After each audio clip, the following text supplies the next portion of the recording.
If I had to rate my 3 favourite apps for improving myself, I would choose Couch to 5K, Medito, and MyFitnessPal. Couch to 5K. So I used to be like a normal weightlifter. The extent of my cardio training was just doing some incline walks on the treadmill when I was on a bulk. Nothing challenging or fun.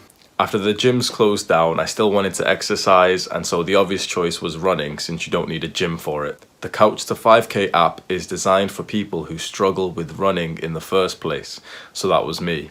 I could barely run for 1 minute, but today I've just completed the 9th week of this app and just ran a 5K in under 30 minutes. That's a massive milestone that I feel really proud of. Couch to 5K is an audio-based app with a coach speaking into your ear and encouraging you to push harder and faster. I think that aided my performance. I put my entire efforts into completing the 9 weeks, and the progress that I've made shows the effectiveness of the Couch to 5K app. Medito, the best free meditation app in my opinion. Every single meditation app that I tried had a premium that you had to pay monthly or yearly for. I didn't want to do that. Medito is completely free and they don't have any of those premiums available to purchase. The content is very high quality in my opinion. You can see that I've used the app for 38 days in a row now. I've never used any other app for anywhere near as long as this time. In fact, my meditation training is the best it's ever been, and I owe a large part of that success to Medito.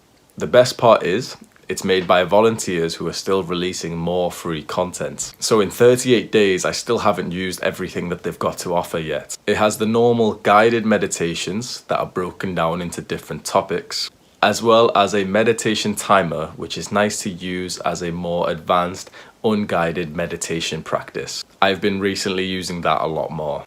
I've seen some massive improvements to my mindfulness in the last month, and of course that's simply the result of my consistent 38 days of practice using Medito.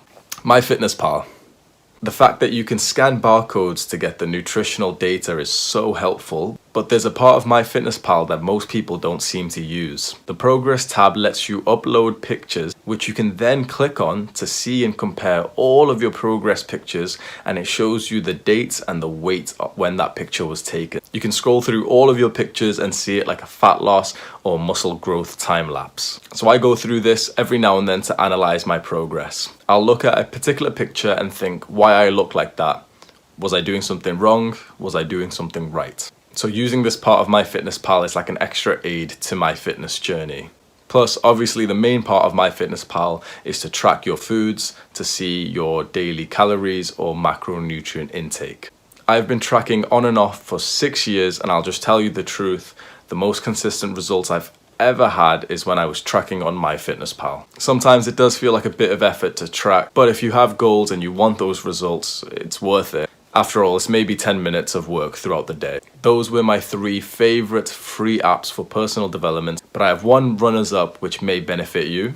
The Strong app is one that I've just recently started to use in the last week, and I'm liking it so far. It's just a convenient app to track your lifts, which personally I've never done before. I would generally remember what weights I would use for particular exercises, but I would never take the effort to actually track my workouts to encourage progressive overload. But now that I'm doing it, I can see it would result in more gains. Tracking your lifts is just like tracking your calories. Sure, you can make progress without it, but just putting in that extra 10 minutes of work every day will result in much more consistent results. That's it. Take care.